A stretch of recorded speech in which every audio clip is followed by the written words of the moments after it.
ever college athlete sponsor, WSlam front cover, and Steph Curry's SC30 brand's first college athlete sponsor. A lot happening for the UConn women's basketball team, and don't worry, that's just since Monday. Coach Ori Emma said today at practice a couple things about Paige and Azzi's NIL deal and what he thinks of the NIL as a whole. Well, first fallacy is that everybody else is making money. Not everybody else is making money. There's a few players making some money. Here's the biggest fallacy that exists in college athletics today. Have you noticed lately the words student athlete welfare? So tell me, how is their welfare doing, their student athlete welfare, when a kid has all these opportunities and on their day off they are being asked to do all that because I have no control over their day off? What about the 8, 7, 6, 5 kids on your team that got absolutely zero? The international kids don't even have an opportunity to see whether anybody wants to do anything with them or not. Should they be treated like everybody else? Of course they should. So what about those kids that get nothing, that sit in their room going, nobody wants me, I'm worthless? How's that working on their welfare? So I don't think anybody quite understood where all this is going to end up. So all those geniuses out there that were talking about how great this is, yeah, great. Who deals with the fallout of the kids that are suffering? Because one, they got too much and don't know how to handle it. Two, they got nothing and they feel worthless. Paige Bueckers, Gatorade, and StockX sponsored, said she had her own goals within these NIL deals.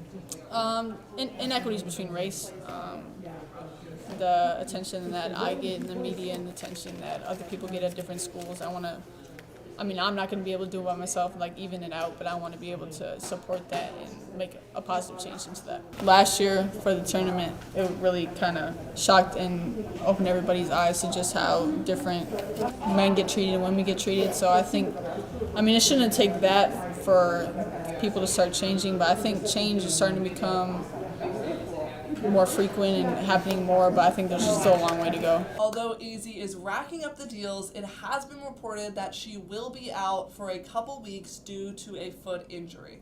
Yeah, her foot's been bothering her. I don't know if you saw her. She's not going to be playing for a while.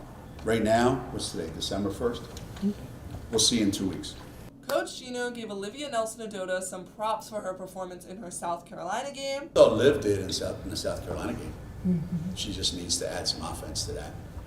But he also noted some things they need to work on for the future, especially for the stacked weekend approaching. Mental fatigue, mental toughness. Or physically, do you get tired and then your mind wanders? I always think it's mental first. So I think we got to get mentally tougher. And these last 5, 6, 7 days, I think that's been a big point of emphasis for us. Paige Bueckers even had some remarks of some things she wanted to work on after that South Carolina loss. Just like Coach said, we need to be fighters, we need to be warriors, and we're not going to back down to anybody. And the more they test us in practice, the more we're going to be better in those situations. So I think we've learned a lot as a team and as individuals, and we're looking forward from that game. But the Huskies don't have too much time to mourn that loss, as they are already moving forward and bettering themselves for Seton Hall this Friday at Seton Hall in Walsh Gymnasium, then traveling back to UConn to take on the Fighting Irish in Gampel for Olympic Heritage Day.